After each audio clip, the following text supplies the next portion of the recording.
Olá, tudo bem? Dando continuidade aos episódios do nosso projeto Nutrição, Inclusão e Saúde aqui no Instituto Federal, nós trouxemos hoje esse tema que são hortaliças, falando sobre as brássicas. São compostos, essas hortaliças, por substâncias que são chamadas de glicosinolatos, são compostos bioativos, são estruturas químicas que são constituintes dessas hortaliças, e nós temos aí várias funções desenvolvidas quando nós consumimos essas hortaliças de forma orgânica. E aí são encontradas em hortaliças verdes, da família das Cruciferae, o gênero são as brássicas e a espécie Oleracea. Aqui a gente pode chamar de hortaliças. Nós podemos chamar de hortaliças verdes, né? Mas quando a gente quer aprofundar, você pode dizer aí que é do gênero das brássicas. E aqui nós temos as brássicas ou crucíferas, né? A inclusão dessas hortaliças, como brócolis, couve-manteiga, couve de Bruxelas, repolho, couve-flor, rúcula, mostarda, nabo, rabanete, agrião, tem a couza e canola. Todos esses são fornecedores dos glicosinolatos, que é o princípio ativo, tem várias funções no nosso organismo. Os glicosinolatos, eles têm uma estrutura química e nós não vamos entrar aqui no mérito da discussão, mas para que você possa saber que existem aproximadamente 120 glicosinolatos já caracterizados na literatura. Ou seja, nós temos essas hortaliças com os seus glicosinolatos descritos e o seu potencial benéfico quando consumidos na alimentação. E aí você tem, para a ativação desses glicosinolatos, uma enzima que é chamada de mirosinase. Como é que você ativa essa enzima? Ao comprar o brócolis, as folhas, de uma forma geral, que estão dentro desse grupo, você precisa gerar uma lesão, ou seja, cortar, quebrar a flor do brócolis, a couve-flor, tudo isso você quebra, deixa lá um pouquinho ela repousando antes de você levar para a preparação, e ali você vai ter a ativação da mirosinase. A mirosinase é essa enzima que vai fazer que o glicosinolato, que ele seja modificado na sua estrutura ativa. Você tem aqui no brócolis, como exemplo, a glucorafanina, e a glucorafanina, que é um dos glicosinolatos, quando sobre a ação da mirosinase, vai formar o sulfarafano. Esse daqui é o composto que vai ter atividade em várias frentes no nosso ambiente celular. Os nomes nós não precisamos decorar, nós só precisamos consumir esses alimentos acreditando e tendo a certeza, descritos na literatura, que eles têm uma função muito importante no nosso organismo. Também, mastigados crus, a formação de produtos de hidrólise, que é a quebra dos glicosinolatos, pela mirosinase da planta. Então, você aumenta a quantidade de isotiocianatos, que é uma substância. Não se apegue muito ao nome, sabendo que pela mastigação você também vai ativar esses compostos.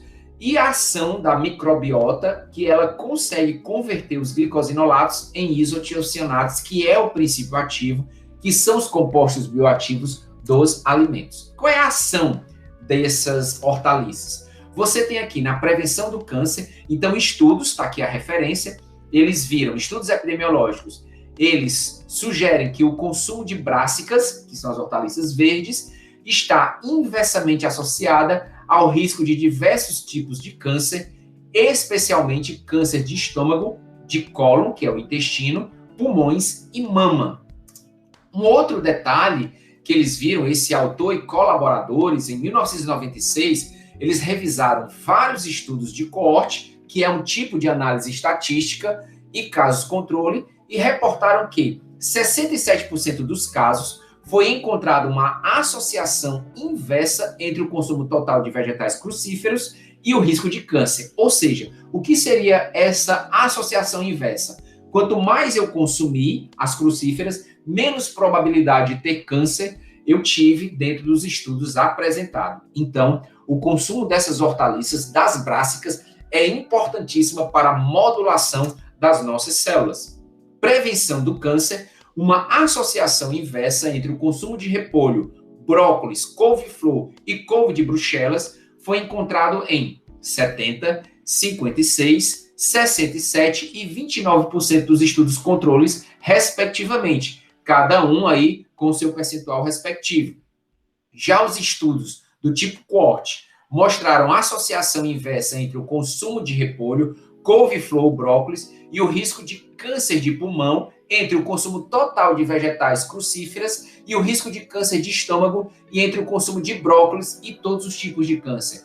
Ou seja, consumir uma variedade de hortaliças é positivo para a saúde do nosso organismo, que é a grande responsabilidade que nós que trabalhamos com nutrição funcional de colocar isso para o nosso paciente. Um estudo de revisão avaliou publicações caso controle, totalizando que 12.449 tipos de câncer, dentre eles câncer da cavidade oral, esôfago, estômago, colo retal, fígado, pâncreas, laringe, mama, endométrio, ovário, próstata e rins, foi comparando com 11.492 controles. O que é que foi revelado nesse estudo? O consumo de brássicas uma vez por semana teve efeito protetor em comparação ao consumo nulo, quem não consumiu nada ou inferior a uma vez por semana. Ou seja, é positivo o consumo dessas hortaliças. Já está descrito, é um fato já debatido. E aqui é um detalhe muito bom para quem gosta de fazer churrasco. Geralmente, quando você for fazer churrasco, você faz o consumo também de brócolis. Por quê? Aqui no churrasco é liberado uma substância tóxica que é chamada de benzopireno. O benzopireno ele causa mutação no nosso DNA. E aí você tem doenças que podem ser causadas justamente por essa modificação. O sulfarofano, que é um composto bioativo do brócolis, ele vai agir por vias enzimáticas, e aí a gente não vai entrar no mérito, mas só sabendo que o sulfarofano, lá no DNA, no gene da nossa célula, no núcleo da célula, ele vai gerar uma produção de uma enzima que é a glutationa S-transferase, que vai neutralizar, vai ajudar a excretar o benzopireno. Então, sempre que for associar um churrasco do final de semana, você coloca o brócolis lá para você consumir, para poder eliminar essa substância, lembra lá do fígado, que é um órgão detoxificador e vai precisar do sulfarofano para poder fazer essa eliminação dessa substância tóxica. E aí você tem vários outros alimentos que potencializam, e aqui em menor detalhe, essa substância, que é a ativação de um fator que atua no núcleo da célula, que é o NRF2. Quando eu faço o consumo de brócolis, de chá verde, da romã, do mirtilo e da cúrcuma, do açafrão, nós vamos produzir uma série de enzimas, e essas enzimas elas vão neutralizar os radicais livres, que são potencialmente lesivos no nosso organismo. Ficar ligado nesta situação que consumo de alimentos saudáveis potencializa a atividade da nossa célula. E aqui você tem os alimentos, as hortaliças e a quantidade de compostos bioativos contidos nessas. Chama a atenção que todos aqui são orgânicos, tá? Não adianta você fazer o consumo de alimentos convencionais, porque o agrotóxico ele impede a manifestação, ou seja, a expressão desses compostos secundários do metabolismo da planta. Precisa ser orgânico para que você tenha a potencialidade desses compostos orgânicos aqui, né? Desses compostos bioativos. E também esses vegetais são ricos em cálcio, para que a gente desmistifique que o cálcio ele é fonte somente via consumo do leite e derivados. Mas eu tenho outros alimentos que são também fontes presentes de cálcio na nossa alimentação. Qual a recomendação? O consumo de 5 ou mais porções por semana possui efeito protetor contra diversos tipos de câncer.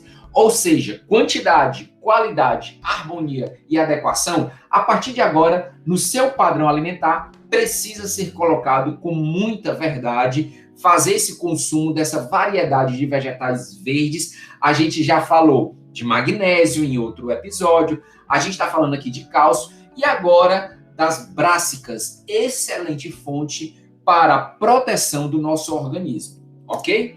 No mais, vocês aguardem o próximo episódio, aproveitem aqui no nosso projeto Nutrição, Inclusão e Saúde e até mais!